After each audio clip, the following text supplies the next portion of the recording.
Nashville, AM 1100. The opinions expressed during the sponsored programs on this station are strictly those of the program hosts, guests, and callers, and are not necessarily those of Beasley Broadcast Group, this station, its staff, other advertisers, or agencies.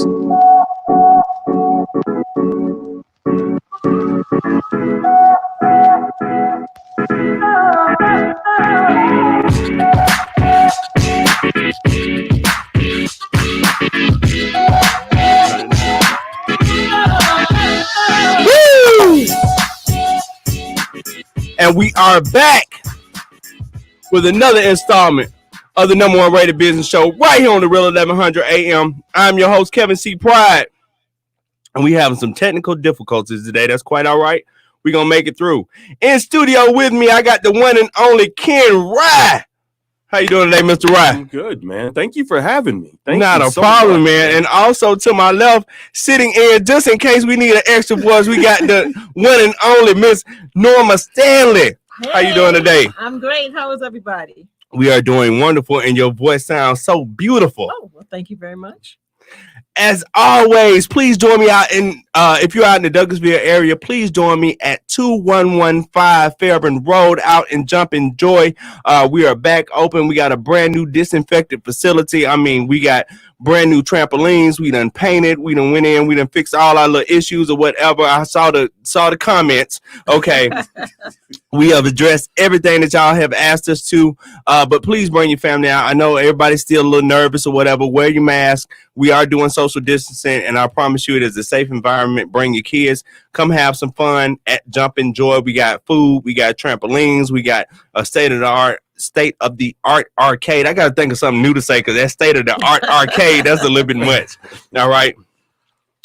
Also, if you done picked up a little of that COVID weight like myself, I'm a little upset with myself, but I am about 20 pounds more than what I should be, but I am working out with my good friends over at Titans Fitness. So if you are in the Smyrna area, anywhere in that surrounding area, please check out my friends over at Titans Fitness. They are at 1834 South Industrial South Cobb Drive.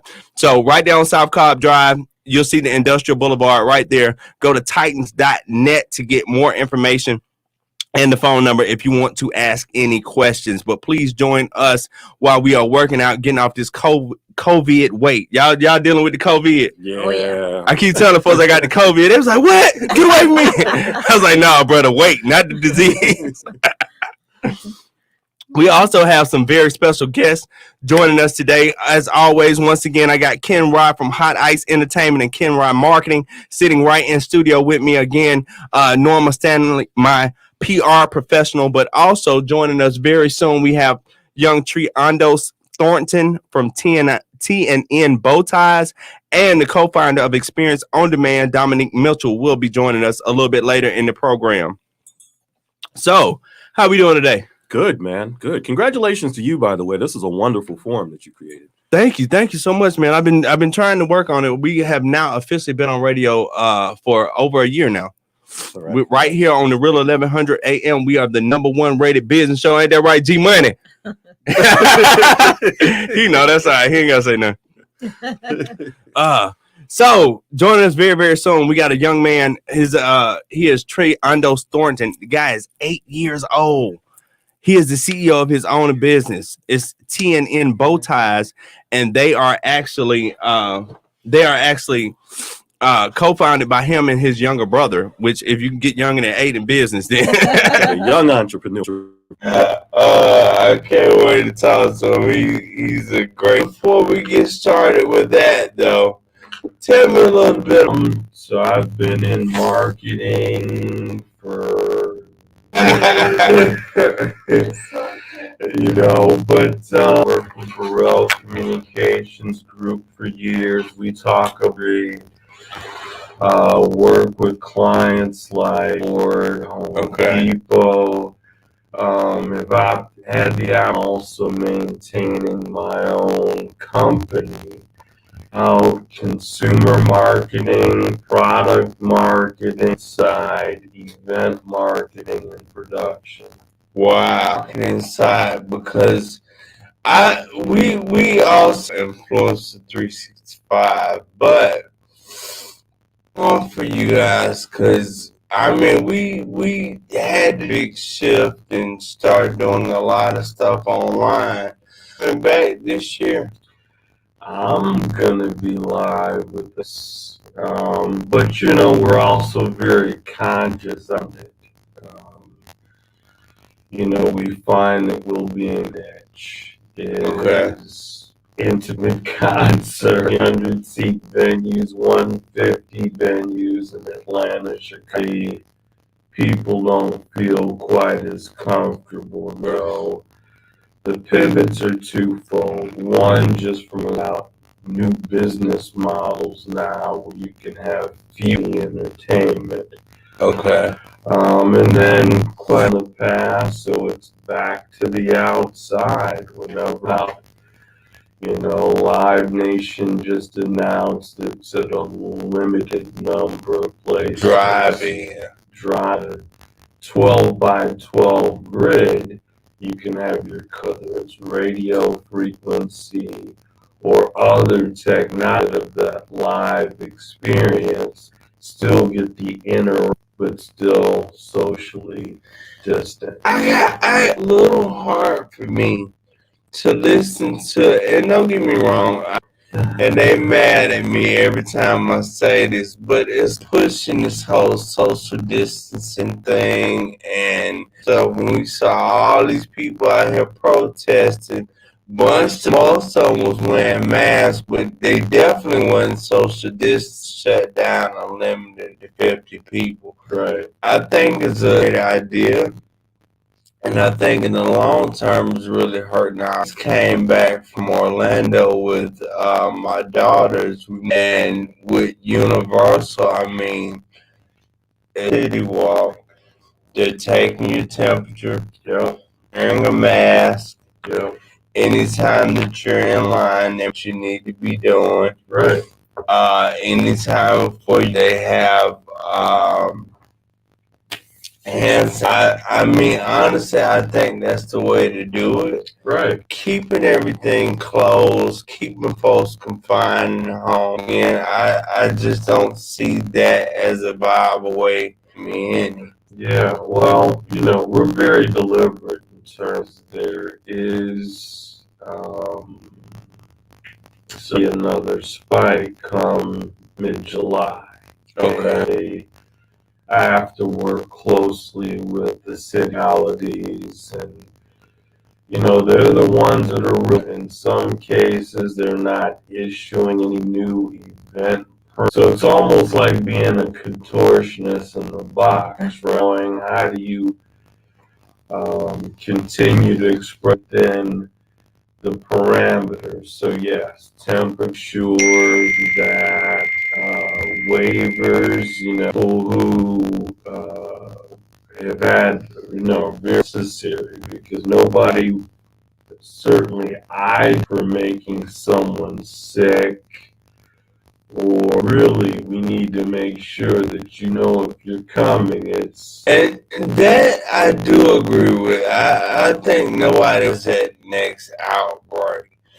But, you know, numbers now for Georgia, and we've been tracking numbers at Atlanta, and we actually get them from Johns Hopkins. Mhm. But talking about these spikes, I think more so with more testing Right. than what you're actually seeing. Most of the time, the spikes that they're talking about, I can't think of the last he had the protest, but spike in the numbers on the same day as the protest. They can be accurate on that because they protested right out, tested people and get positive results today a couple weeks ago.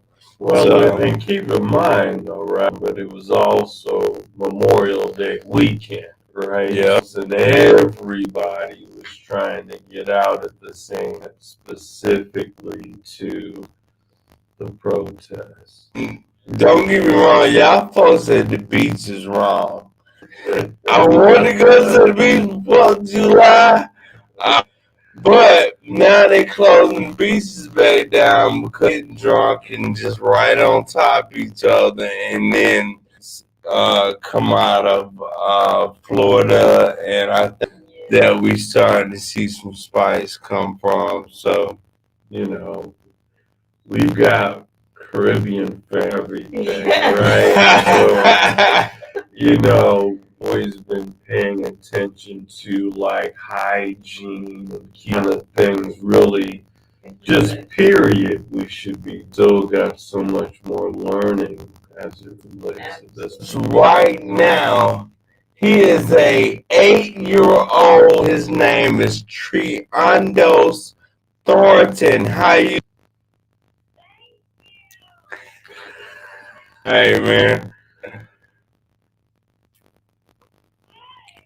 First of all, I gotta say once again, thank me. Last week I had a blast sitting bit about TNN. What's that name? Tell us a little bit about TNN bow ties.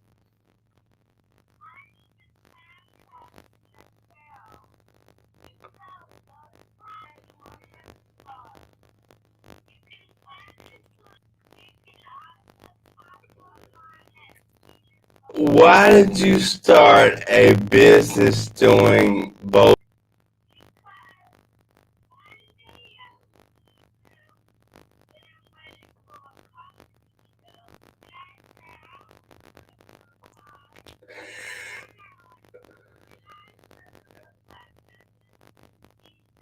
Okay.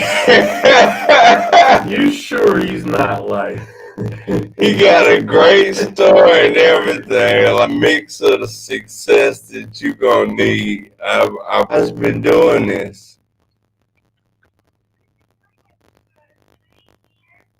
And is it just you and your younger brother? Uh,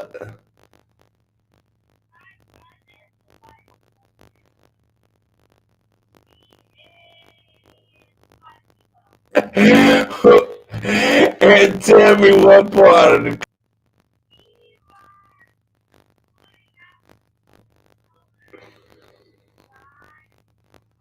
great design. I know, right? But so you do both talents type of stuff. This is a lot for an 8-year-old. This courage from to be able to do this time doing it, because I mean, man, you at the level of starting to compete.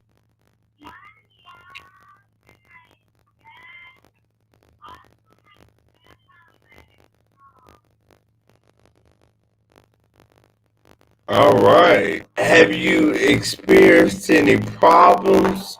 Right, understand some of the headaches business owners have to go through.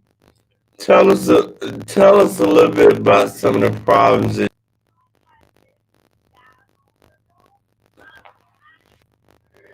Now tell us about how COVID.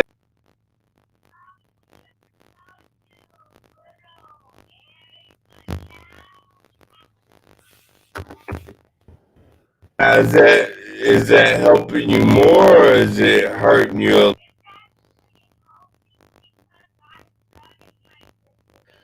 Now, did you learn about business? Came up with it, or was it your idea?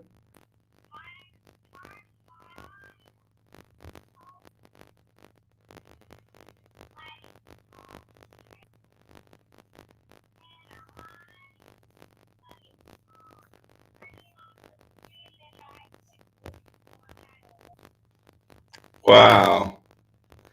Now I'm ties. I don't see no just regular. You got some power ties for me.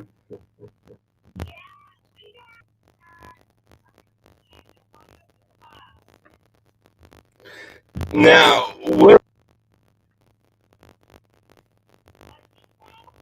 what's your biggest?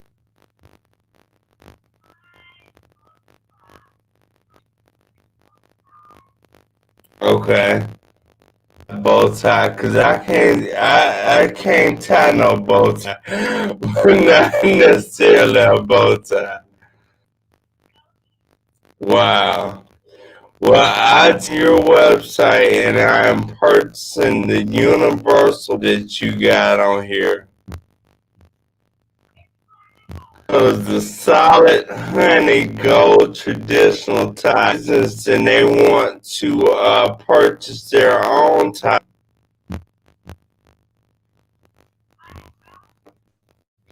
Wow. How are you raising money?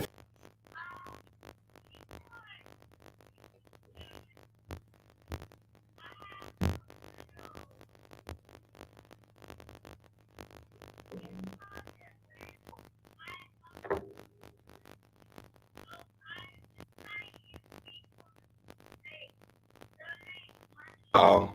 That is a beautiful thing, man. You all say that, and I wish you all the success in the world. I'm hoping that how long does your shipping take now? Because it's going to take to get it.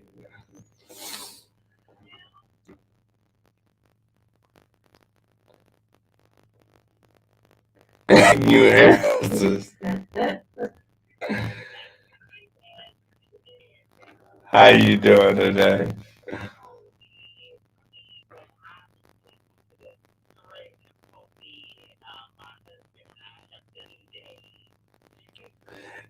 Where did you was he born this way? He just came out. He is such an awesome young guy. Okay.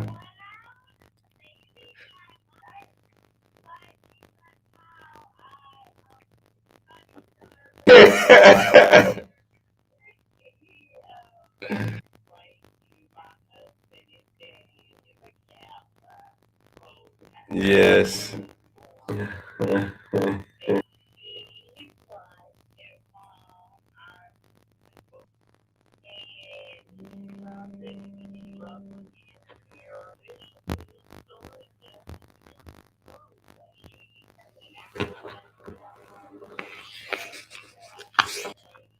Oh yeah.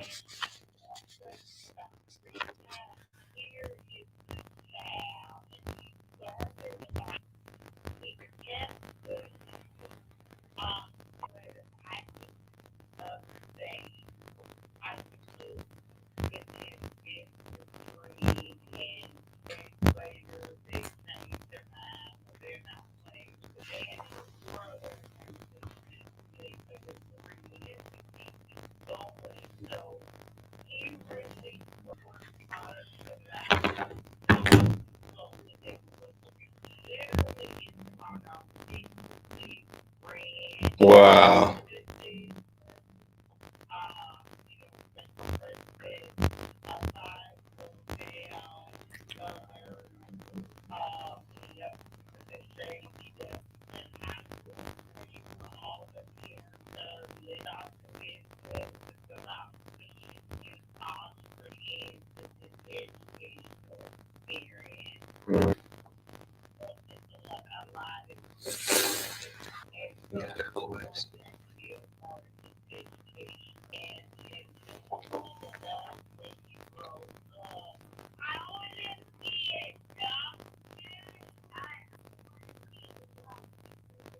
Wow.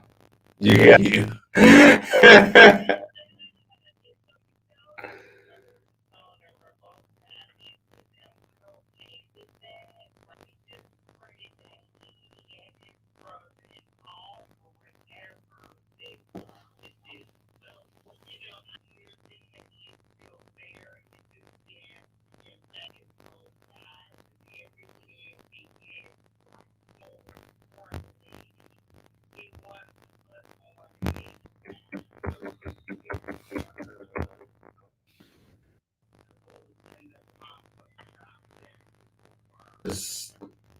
this like young man.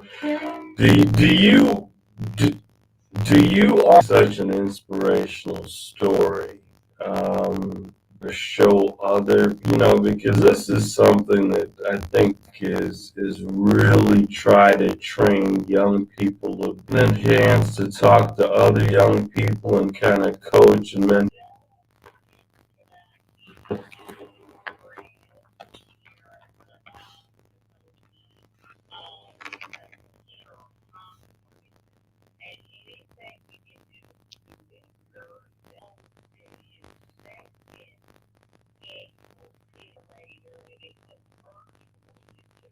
Wow.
Say we gotta commend you on raising a great son, because man is definitely going some places.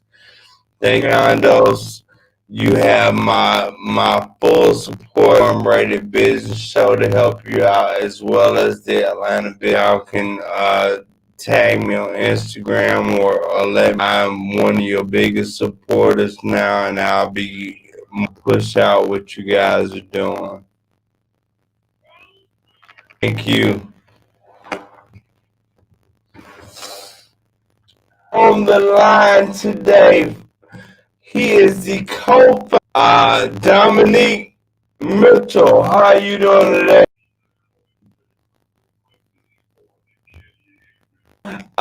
And for all my folks on Facebook, we do realize we're using a brand new program to try to stream this. Appreciate everybody that's sticking on with me and shoot a bird at me. That's all right.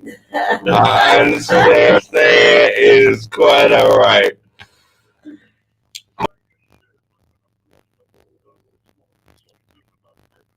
That's wonderful. I'm Stanley and Mr. Ken Rye. Now, and several times on here, I've had Abdul on the show, some stuff with Christopher Martin and Rob. Why did you guys start Xperienc?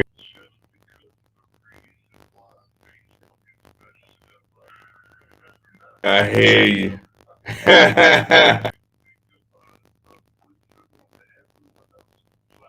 Okay.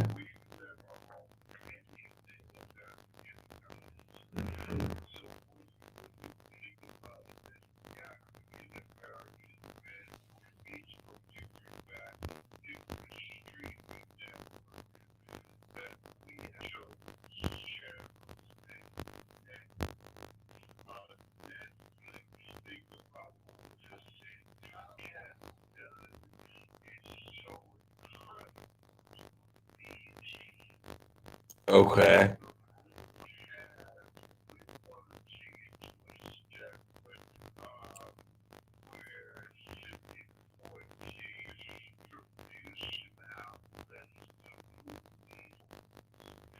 Wow.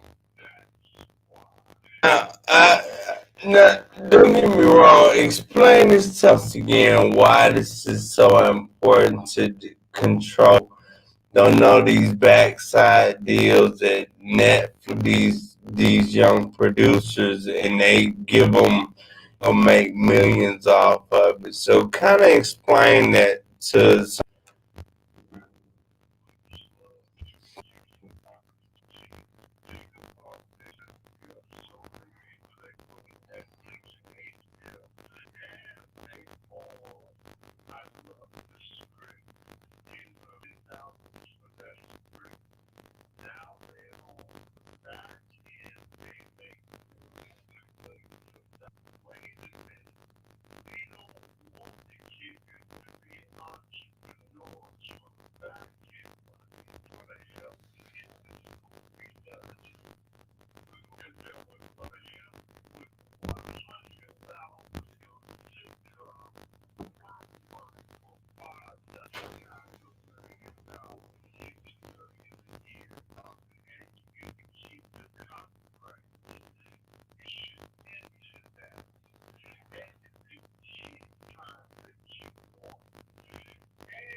I know we use Google Ads a lot to open up, and here we got with these Trump. So how y'all gonna do that to us? So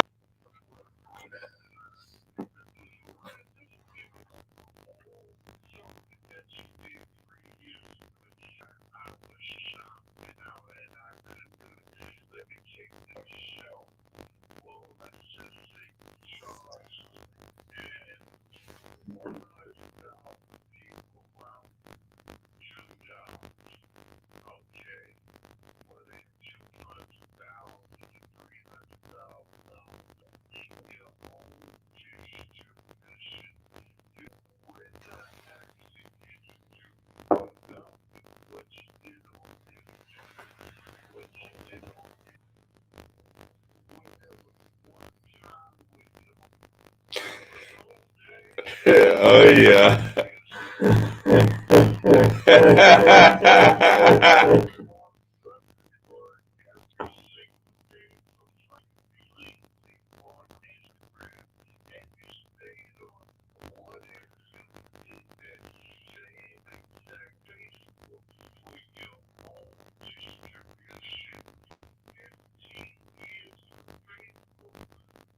Wow, that's powerful. You know, off my content, you know, the range are not necessarily the best quality. And funds is a big thing. Like, what is your that you're going to invest in somebody's content?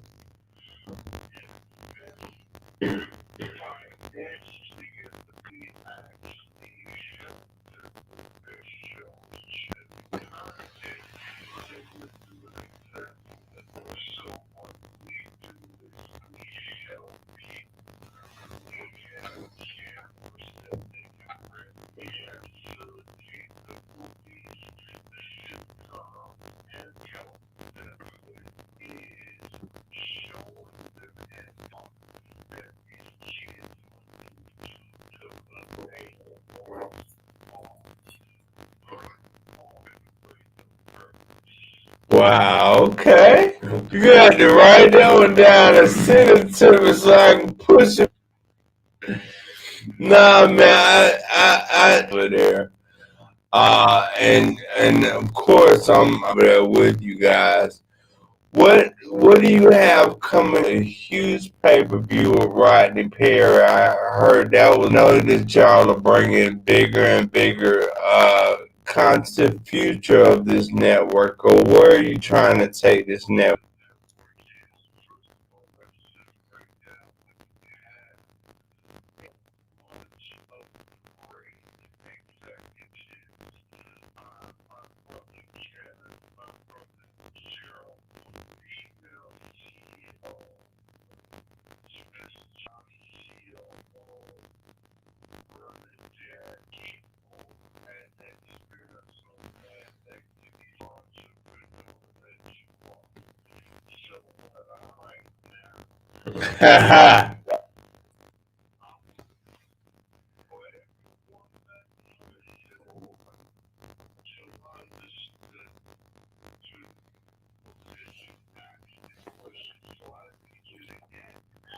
Uh, so what?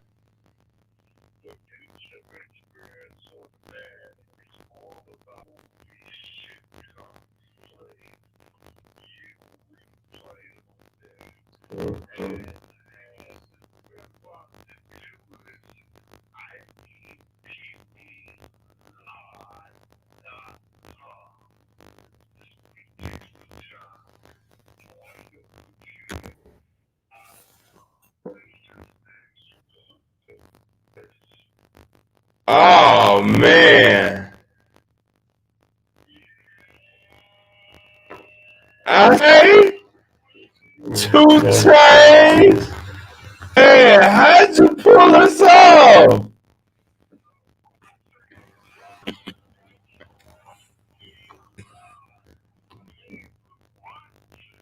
July 11th. Favorites, artists, comedians, and Rick Ross.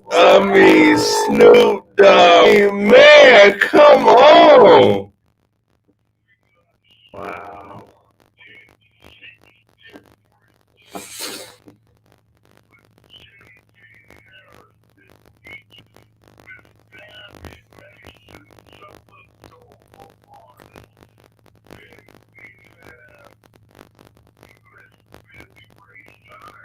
I see what you serious with Billy Ray. Mhm. Oh man.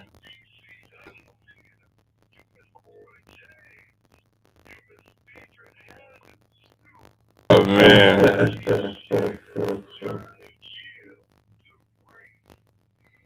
Oh yeah. I see it up top. I see it down here though. For ladies only.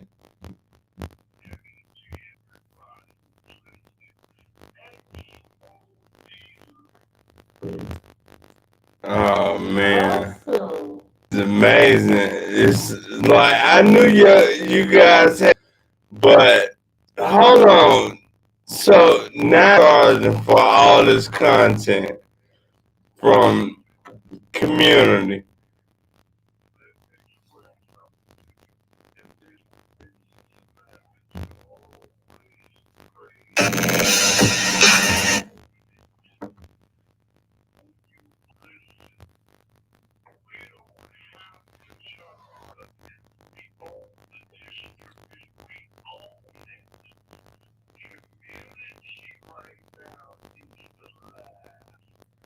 Man.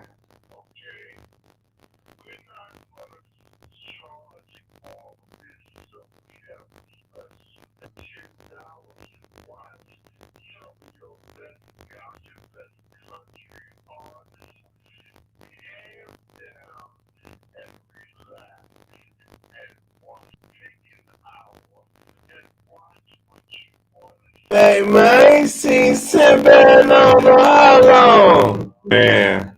That's awesome. Y'all are doing some major things, man.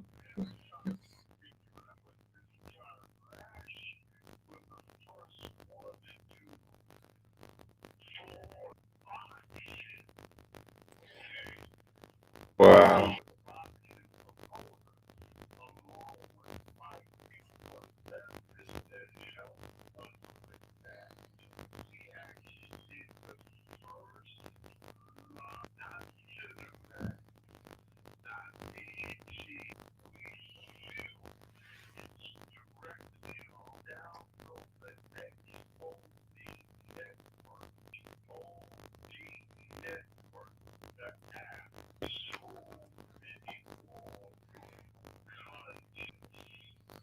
Wow, man.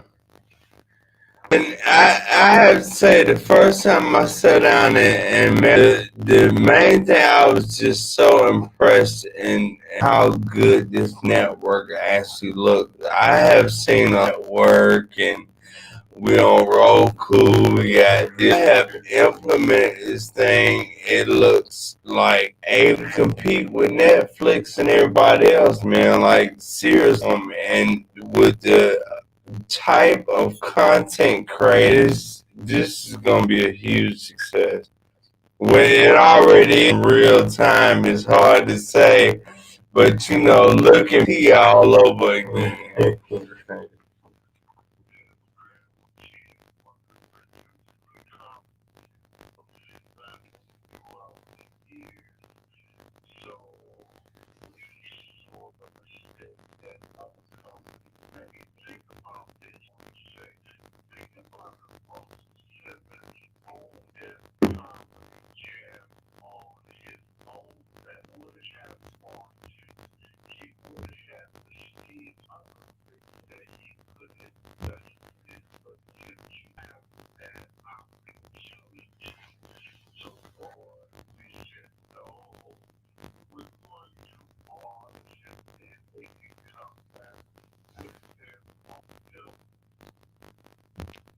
Man, what you guys are doing, man? Like I say, you guys are pushing out a stellar product, and I'm just glad to be a part of it at this point. Like seriously, I was not expecting what you just showed me right there. You just blew my mind.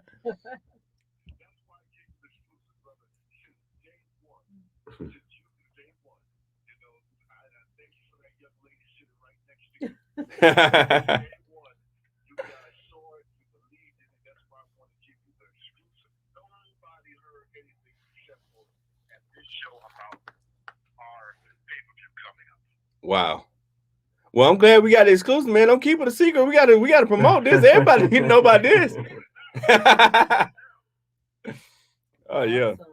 So what's next for you, man? You've already launched this successful network. It's obviously gonna be a huge success for years to come. What else you got going on other than XOD?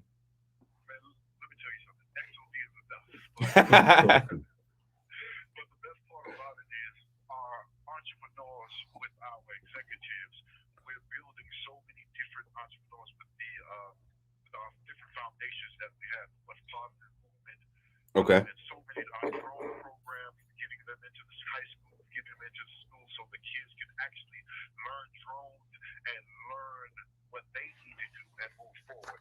And so many different things that we're doing for the community, especially now, because as you see, the best part of what God has did, God has Goliath on oxygen.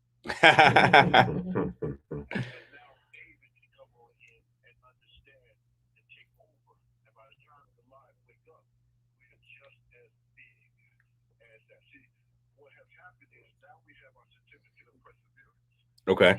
Once you have that, you have to understand great lessons are learned to the high. And you have to define your purpose. And we are right there. That's a beautiful thing, man. The work that y'all are doing. And just so a lot of y'all young content creators out there, you can get paid almost $400 for 5 minutes of drone video. That's how powerful that certification in drone photography is, and that's really the reason why they instilled this whole certification in the first place, because they found out how much money was actually involved in it. So now they're requiring these certifications for you to be able to fly these drones, especially in a lot of these different areas where airplanes have to fly. So it's so powerful what y'all doing, man, and definitely we appreciate you, and I thank you for your time, and I definitely thank you for joining the show. Next time you got to come in and be a live studio guest, though, man. I hear you, brother. Thank you so much, Domonique, and thank you for all the support. Congratulations. All right. Awesome. Ken, I hope you got some big news. I can't follow that. You know, I'm finna say. You got an 8-year-old CEO. You know, you got a brother that owns his own pay-per-view network. What? I'm just excited that I actually will have a show on XOD. Congratulations. Down the road. Yes. We're working on that right now.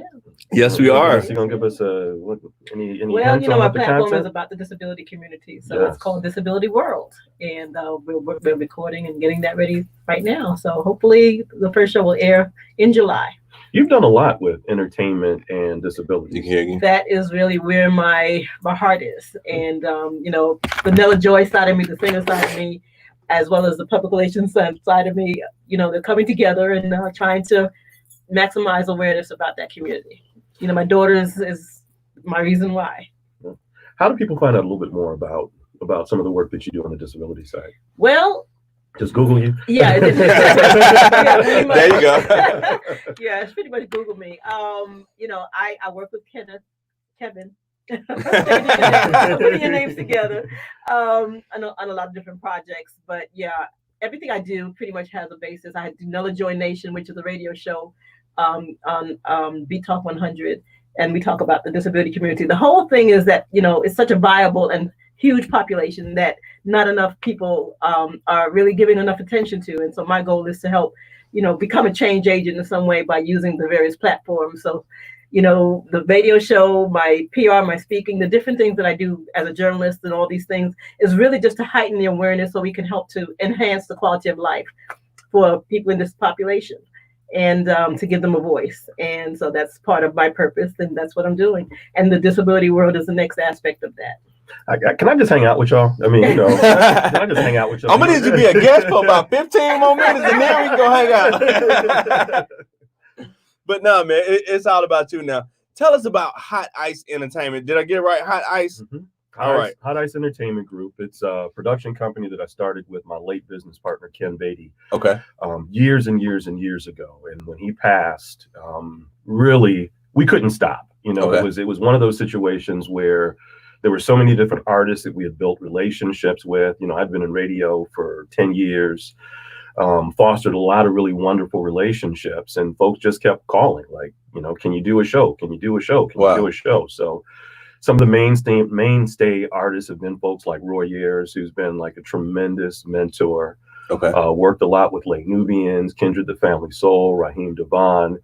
Had a chance to work with Anthony David in Algebra. And for so long, the artists that we had programmed in radio here, then I got the opportunity to take them to other markets. So we began booking shows in Chicago, New York, DC, and other markets across the country. City Winery had become one of my major clients. Okay. But then also working with a series of independent venues as well. Now, it's a lot of young folks that want to be in this whole world that you work in, especially on the entertainment side. Everybody want to be in entertainment. But how do you really get your foot in the door? Is it really because we give folks this bland advice, well, business by relationships, but don't nobody really break it down to you and really tell you what that truly means. So how do people start to build these type of relationships with like City Winery and a lot of the big booking agents and this type of stuff? How do you get those relationships? I mean, that's a wide question, but exposure to the industry is everything. So if you're ever lucky enough to have a mentor or somebody who gets you inspired first and foremost, and then it's the grit that comes after that, right? One of the things I say is I spend a lot of time proving people wrong, because folks will always try to discourage you, say that you can't do certain kind of shows, that certain artists won't do well. So you have to have enough within yourself really to know what's your niche, who's your audience, and to pursue it. For me, I was really lucky in that, I had media people in my family. So I was exposed to media, marketing, advertising at a very young age. I had a chance to work at WGCI radio in Chicago at like 17, 18 years old. We were also, a lot of us also were inspired by Spike Lee back in the day. Oh yeah. And I was so much so that I came down to go to Morehouse to eventually start learning about communications. So, exposure is everything, getting your hands on it. People, I think, also underestimate the value of internships. Because you really get a chance to see the business from the bottom up. You get a chance to see the contracts. You get a chance to see how to interact with people. You get a chance to troubleshoot production scenarios. So it's really about starting off with exposure, and then once you're exposed, going for it. Wow. Now, one big thing that you said was proving people wrong. Where do you find that confidence to make you feel like, all right, this is what I know. I know I'm right. Okay. So I don't got no problem with going up against the so-called authorities in these industries. Cause the biggest thing with me, I played it safe a lot. I listened to a lot of different people, but one of the biggest things I found was, I hate to say it like this because it sounds egotistical, but it was like a lot of the folks I was listening to, I knew more than what they was talking about anyway. And it took a while before I was like, I don't need to listen to them. I just need to listen to what's inside me and just do my own thing. And then the crazy part, when I actually started doing my own thing, that's when I became successful other than listening to everybody else. So how did you find that so early on in your career that you knew you had that passion, or you had something inside you telling you that you were right? Well, because I started in the industry at such a young age, I was always doing intergenerational types of events and activities. So I was programming for people 8 to 80. You know what I mean? And so, I always have a tremendous amount of respect for my elders and my mentors, people like George Daniels and Carl McKenzie and, and Art Norman. Like, there are a lot of folks who kind of took me under their wing. And so they were the ones that really kind of showed me the magnitude of what the business could be. Older mentors also would challenge you, young boy, you don't know nothing about this, and you'd have to go back to the well and learn about it. As an entrepreneur in this environment that we're in now, I always had a foot in corporate, and then I also always had a foot on the entrepreneurial side, and the entrepreneurial side really became my lab. Because you would always have to face that gauntlet of 40 or 50 people telling you what you can't do. Let me create my own lab. Even in terms of my initial relationship with City Winery and several of these venues, they didn't really understand the engagement of urban and African-American audiences. They still don't. You know what I mean? And so it became a handful of us who kind of walked in there to say, your website has all of these artists, but if you're talking to African-American consumers, you need to find a way to directly engage with them. You need to figure out ways to build positive media relationships. You need to figure out other ways to really tap into that audience. And you can trust us to help you do that. The thing is, that is something that was a conversation that was started by my mentor, Chuck Morrison, who started the whole ethnic marketing community thing with Coca-Cola. And it's still the same conversation like 30 years later. It's ongoing. 40 years later. It's amazing. It's ongoing. I mean, it never stops. People, and we're a dynamic segment as well, though, right? Absolutely. So we don't ever stay still for too long, We're right? fluid. Right. Yeah. So. Absolutely. Wow. Now, what's some of the artists, or what's some of the type things that you guys do at Hot Ice Entertainment? We're expanding. So one of the things that's kind of happened, and we were starting to develop our strategy even before the whole COVID-19 thing jumped off, is now really bringing a greater fusion of live entertainment and technology together. Wonderful segue to come on after the brother with pay-per-view, because there are some other African-American pay-per-view networks that are starting to launch. Our role is basically to provide content for them. We are also working more actively with different technology providers. So, there are times where folks observe that there might be some challenges with that last mile of internet access.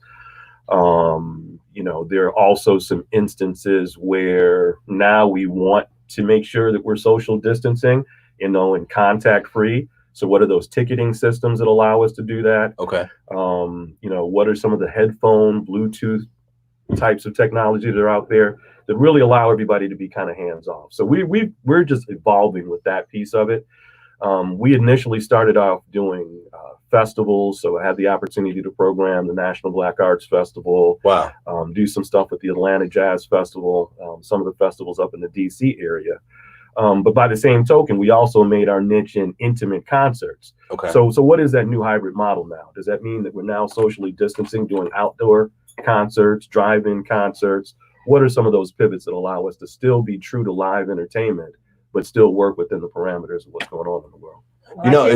Go ahead. I'm just saying, I hope that we find out what that happy medium will be, because I'm a festival lover. I love festival. I'm a foodie and I'm a music festival aficionado. So I don't like the idea of not being able to go to the music festivals. Right. And so I'm really hoping that we can figure that out. Absolutely. One of the biggest things, where was I going with that?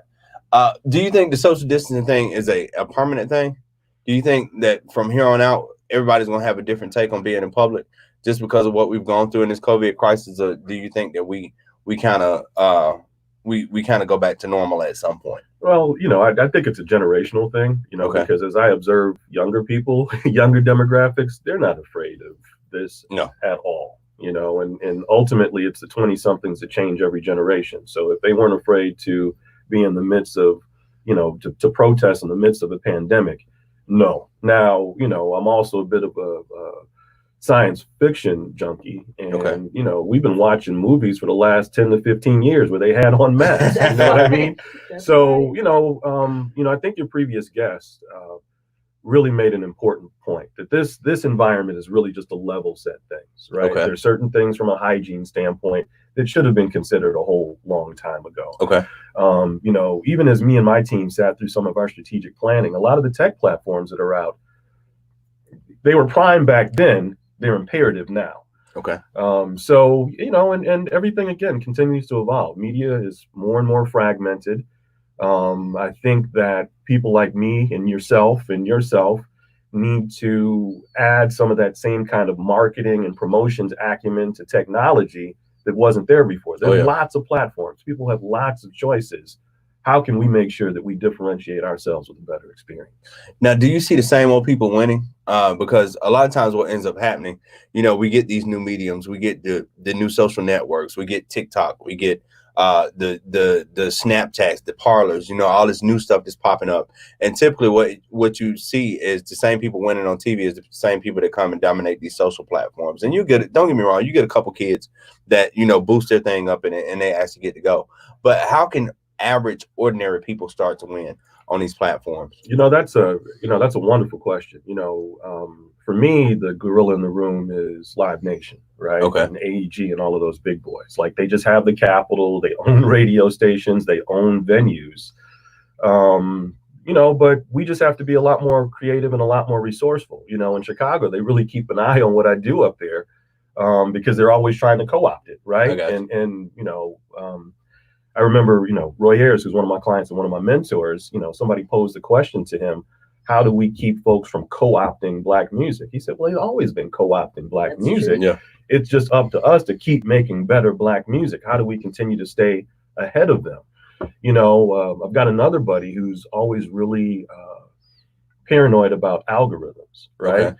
Not realizing that we feed the algorithms and we can create our own algorithms. Right. So in the same way that we were doing street team promotion and selling music out the trunks of cars, you know, there's still things that we can do to affect our audiences and to influence the way that people consume entertainment and music.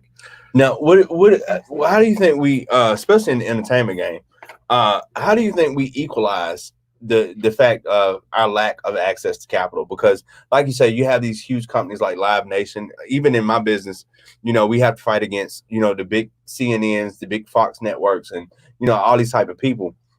And they got this just huge amount of access to capital that we don't have, because what we find a lot of times is banks don't want to invest in Black companies. Right. Let's just be honest about it. And then for us, a lot of times it's every dime that we make, it's got to go right back into something, and it's got to bring some more money back to us. So what is that equalizer? I understand we got the internet and this type of stuff, but even on the internet, money still dominates. Whoever can spend the most gets the most exposure, gets the most publicity. So how can we actually start to equalize this whole arena? You know, that's being in Atlanta, you know, we're starting to be viewed more as a tech epicenter. Okay. Of the Southeast. And you've got Silicon Harlem up in New York, and of course Silicon Valley. And it's really how we get more actively involved. We have got some of the most brilliant people, you know, just like the brother who was on before. Oh, yeah. We've got engineers, we've got lawyers. So how do we get together collectively first and just make sure that we've got a solid business plan? From there, you know, it's up to us to determine, you know, when you look at the different kind of financing models, so certainly there are angel investors out there. And there are other types of investment strategies that are out there. Those are things that we can pursue. Mm-hmm. And if we're lucky, those windows will doors will continue to open for us.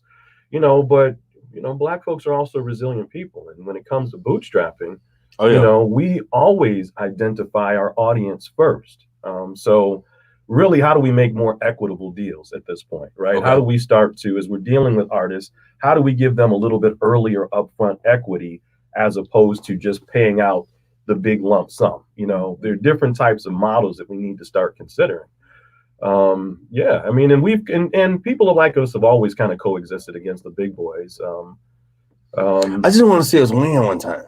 That's my biggest thing. I'm so sick of watching, because I work with the Urban League and a whole bunch of other these Black organizations, and I always see us coming up last. And that's, I think, the most heartbreaking thing for me is the simple fact of most of these demographics, home ownership, business ownership, investing, all this type of stuff. We keep coming up last in all these economics.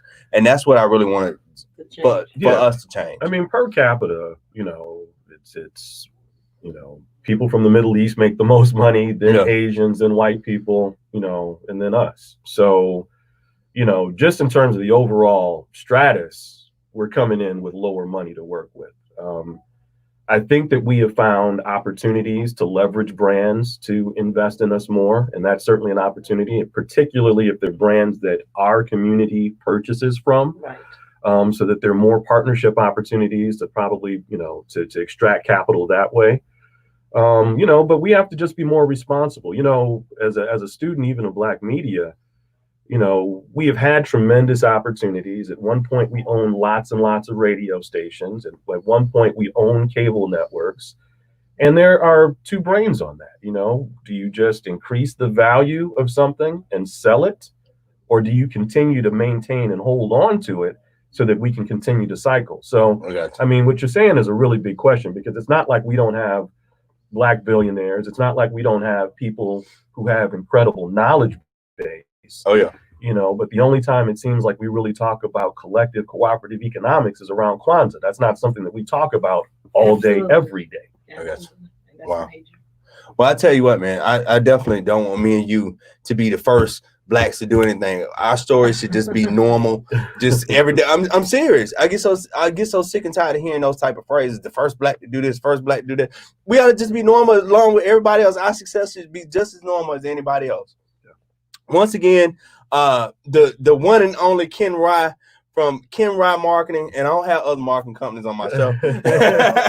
So you special. Right. And the one and only Norma Standard. That music telling me we got to go. So we are out of time for today. If somebody wants to get in contact with you, how can they follow you? You can find me everywhere at Ken Rye Marketing. At Ken Rye Marketing. Also, follow me on social media at IMKC Pride. You can follow me on Twitter, Instagram, Facebook. I do apologize for the audio problems that we had tonight.